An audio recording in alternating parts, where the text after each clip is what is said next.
What's going on, guys? Welcome back to your Lake Fork Guide. It's a special time of year out here on the old Goat Lake, Lake Fork, man. We got the biggest weekend angler tournament of the year. The one with the most money. It's coming up this weekend. That's going to be the Sealy Outdoors Big Bass Splash.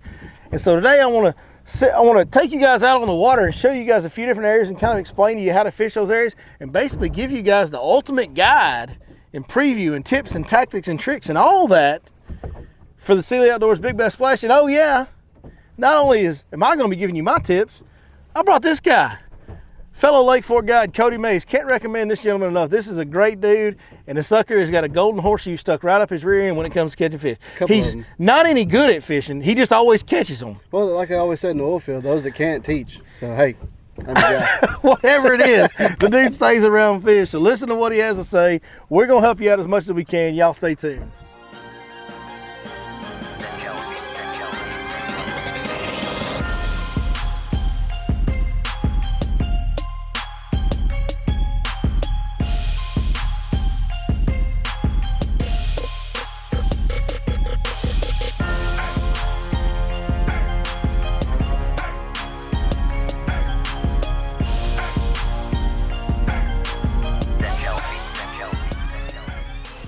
Cody, I guess the first thing we ought to address, man, the folks that are coming for Sealy, man, Lake Fork's been in great shape a lot of the time this year. It's, you know, we got all that growth when the lake was low last year, and it's come back up and flooded a lot of that. We got a lot of new vegetation growth in the lake. We're going to show y'all some of that today, get back in those areas and show you what we got going on. Little bit of a tough break for the tournament. Yeah. Turnovers going to be happening. But that's kind of typical for this time of year for this tournament. It's every year I fish it, this always happens. It's always a coin flip whether or not it's going to happen actually during the tournament or not. It's always, you know, usually pretty close to that. Man, this year it's kind of nailing it. It's been hot, and today it's not. No. It feels pretty good today, and it's going to get cooler as the week goes on. Here we are on Monday. By the time we get to Wednesday and Thursday, it's going to be significantly cooler. And we've got daytime highs that are never going to get above the water temp, which means that water's going to cool and cool and cool for a couple days in a row. And that is going to cause this lake to go into turnover. So if you don't know, what happens is there's deoxygenated water in the summertime down there in the thermocline. And right now that varies anywhere on the lake from 25 to 15 foot probably. Yeah, depending on what section of the lake you're in. And so that water temperature down there is cooler than the water at the surface, but it's not as big a gap as people think it is. Like if the water temperature at the surface was 90, the stuff down here is like 86, maybe like 25 foot down. It's not a big, maybe only 87, 88. Like it's not a big, huge difference. But when that surface temp gets a little bit cooler than that temp down there, so if that surface temp all of a sudden cools off real fast, 3, 4, 5 degrees, which it's about to. Yep. The lake turns over, brings all that deoxygenated water off the bottom to the top, mixes it all up, and really throws a lack of oxygen or depleted amount of oxygen throughout the water column, and it causes the fish to kind of change their behavior. So we've got that in mind with what we're talking to you guys about today and how we're going to go about catching them, or how we would try to go about catching them. I had success in this tournament before I was guiding. I've cashed some checks at it. I know you have as well, correct? Yes, sir. Yeah, quite a few. Yeah, I know you had a great tournament track record, and I'm sure you did just as good in Sealy as you did in all the others. I did. Yeah, Sealy and Berkeley were one of my favorites. So Sealy's kind of maybe the easiest one to catch a check in because they pay the most places. The payouts are really good. A lot of money being given away in this deal. So it's a great tournament to fish. So let's go see what type of areas are going to be producing fish during the Sealy. Let's give you some baits and really break down how to fish those areas for you guys. And yeah, you ready? I'm ready. Are you? I'm off, brother. If you waiting on me, you backing up. We back, boys. We are back. While y'all are here, that's going to be happening. But it is pushed an immense amount of shad in here into some shallow areas. It's going to push a lot of bass shallow. And one thing I like to do, one of my favorite things to do this time of year is docks. But it's not like, I don't just go fishing docks, right? I'm not just fishing docks. I actually pick specific docks for a reason. This particular dock, as you look over here, you'll probably see that green light right there. That particular green light, a little bit of local knowledge, is on all the time, 24 hours a day. So is that other one over there. The other factor about this dock is it doesn't really show up very well on the map, but there's a creek channel swing like right there. Like I can just make a short little pitch to a creek channel swing that's right there. So I've got a depth change. These fish, remember, this is just happening, man. These fish are on the move, Cody. They moving. So I like to get to an area where they can slide from deep to shallow real quick, transition type of area, where we've got those drop-offs near them, got a creek shell swing near this dock, it's got lights on it. That's going to make those fish feed on that dock overnight. And for that reason, it's kind of counterintuitive how I like to fish these docks. Normally, we like to fish docks when we get a lot of shade on them. Yeah. The sun gets up high, puts shade on. Not so much these, especially the ones that have lights involved. I like to fish them first thing in the morning before the sun will even get up. The fish pull in there and feed around those lights overnight. They come out of that creek channel to do that, and usually they're here first thing in the morning. Good talk. I must have covered it all really well. You did cover it all.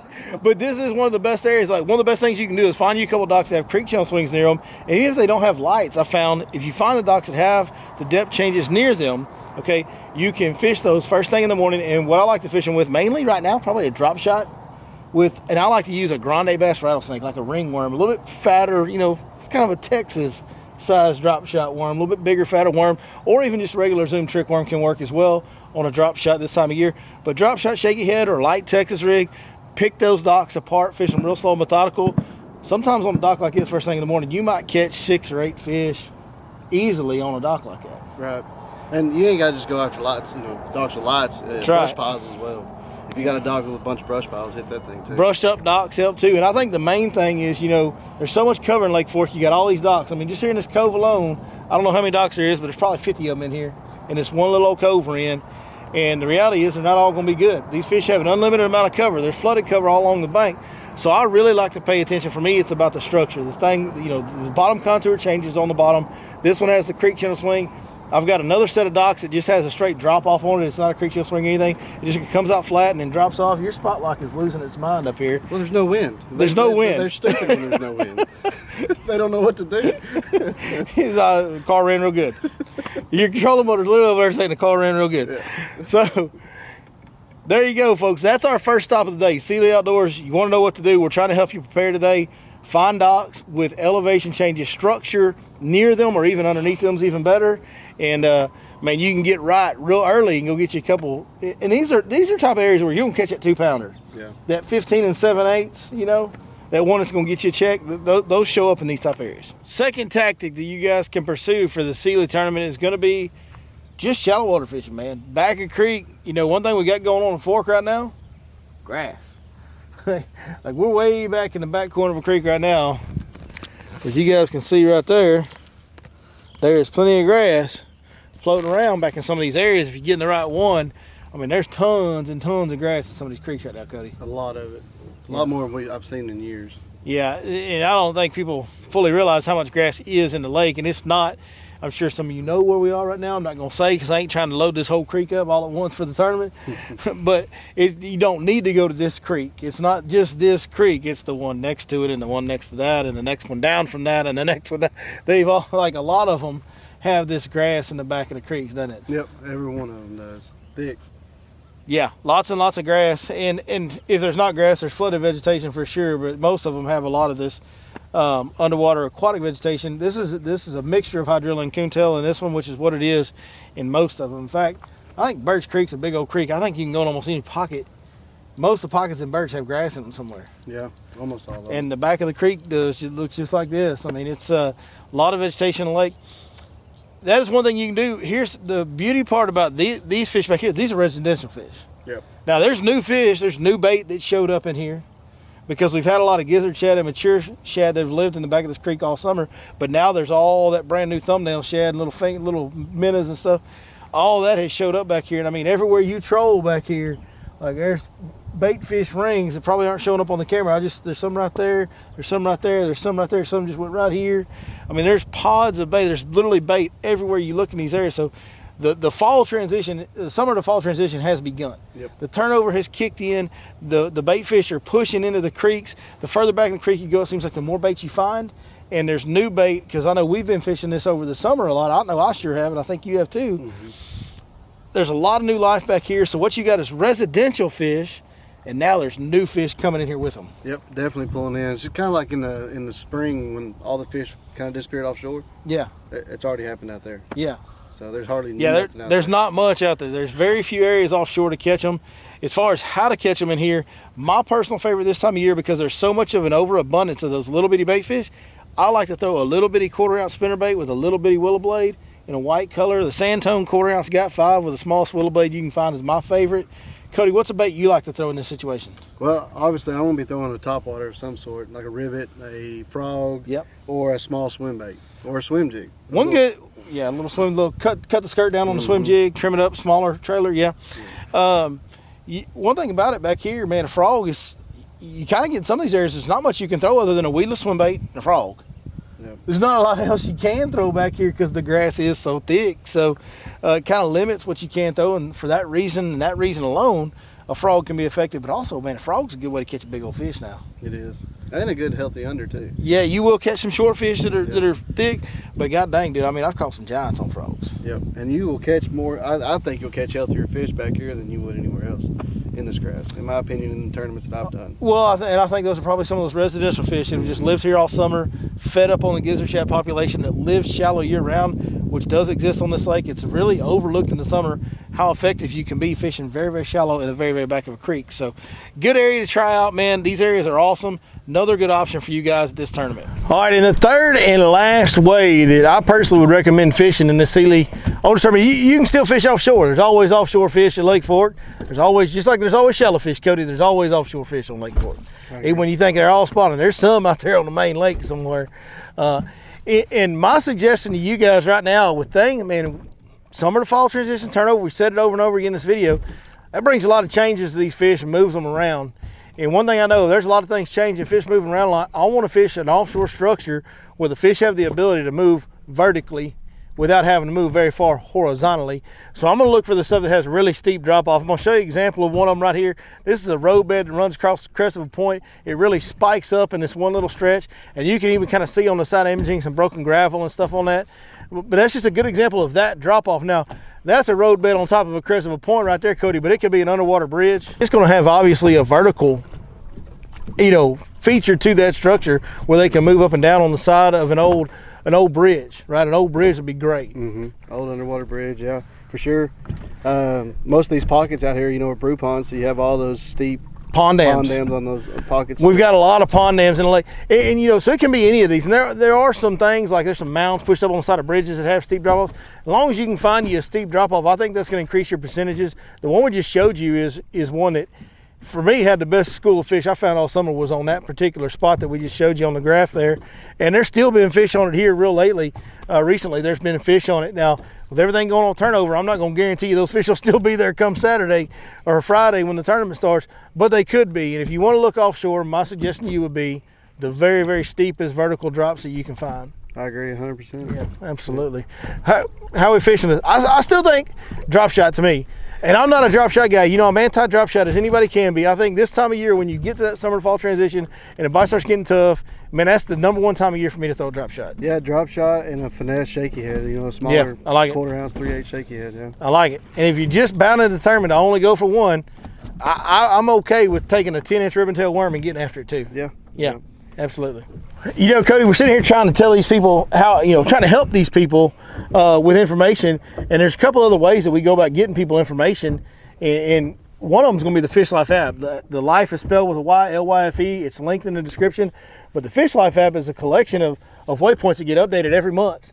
In fact, I just updated some because Sealy's coming up. I just did a fresh update on Lake Fork just this weekend. So they're going to be less than a week old when these folks see them for Sealy's.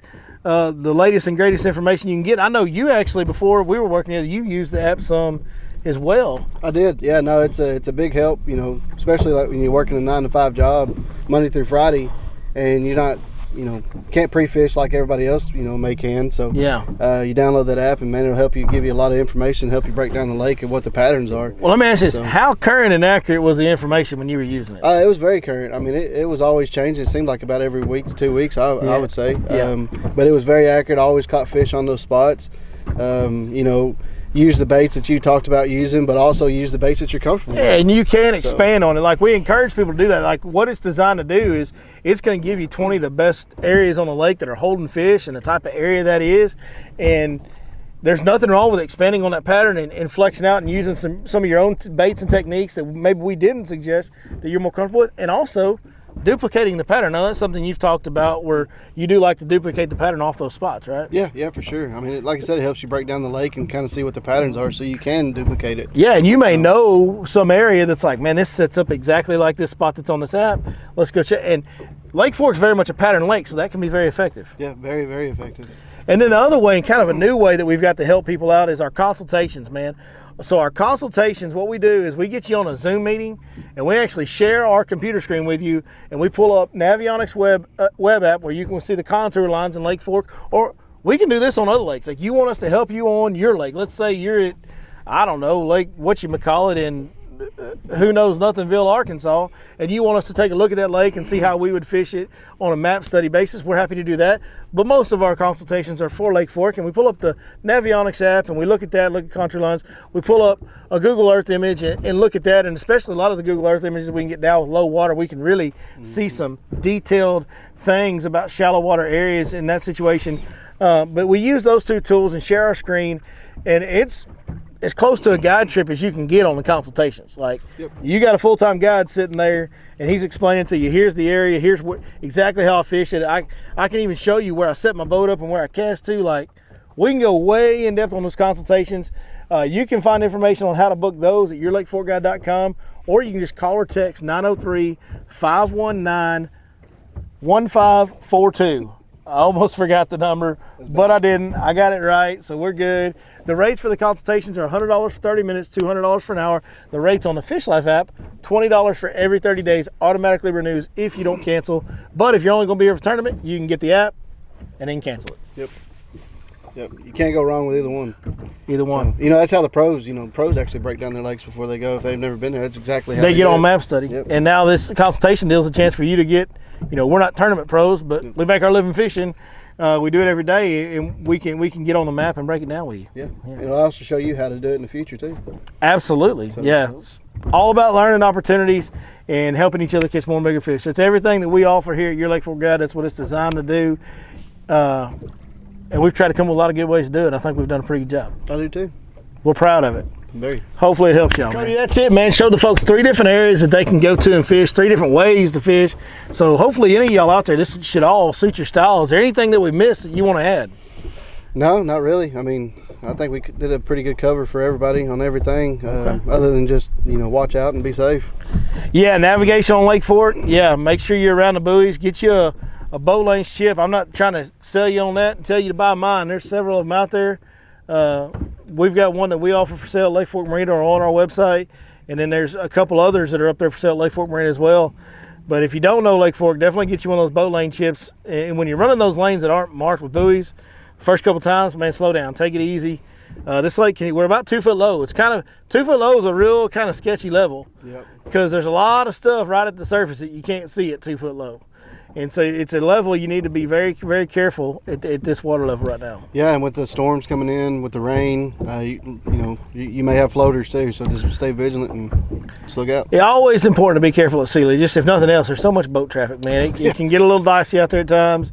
Be courteous to each other. Try to stay calm. Nobody get mad at each other. You guys are going to be fishing on top of each other at times. Some guys are. The lake's just, that's just the way it's going to be. Lake's just not that big of a lake. You put that many boats on it, you're gonna fish next to some folks. That also brings us, I think we can start another reality show. You got People of Walmart. We do People of Boat Ramps. People of Boat Ramps? That for sure could be a show. Yeah. I think you can look up YouTube videos, and there kind of is some of those shows out there. I think that'd be great. Well, Cody, I appreciate you coming along with me today, man. Yes, sir. You guys check out my boy Cody Mays. We're both available at yourlakeforkguide.com to book guide trips with. Man, go follow him on his Facebook page. Where are you? Facebook, Instagram, TikTok. I've got a website as well. Yeah. But that's all that stuff's kind of about to be launched. So, but yeah, just hit me up. Yeah, Cody Mays. Over here though. Yeah, always at Your Lake Fork Guide, and Cody Mays Lake Fork Guide. Follow him. He's a good dude and good fisherman, and he's been doing it for a little while now. And man, I've been super proud of him. He's done a really, really great job starting out early in his guide career, and it's been fun to watch you, man. It's been fun to watch you do what you've done this year. You've caught a lot of big fish. I know you got a lot of happy customers. You got a super high retention rate with your customers, so that says something about what you're doing. It's all right here, man. It's all right. What? The face. You see it? Well, it damn sure ain't the brains. Well, you I know, done. yeah. Hey, we appreciate you guys watching. We'll see you next time right here. Where we going to see them, Maze? On your Lake Fork guide. That was like almost professional the way you did that. That was good. Thank you. I'm getting better. Light year. My boat and my butt. Both wider. Agree. Yeah, for sure. I'm good at that. Yeah. Excel. Very good at that. We all got our strengths and weaknesses. Yeah. Mine are just better than others. Yeah, looking stupid's it's something to be good at, I guess. Yeah. I mean, we all got to be good at something, so I guess that's one of them you can be good at. That, yes. Very Looking good stupid. at it. I'm Yeah. very good at it.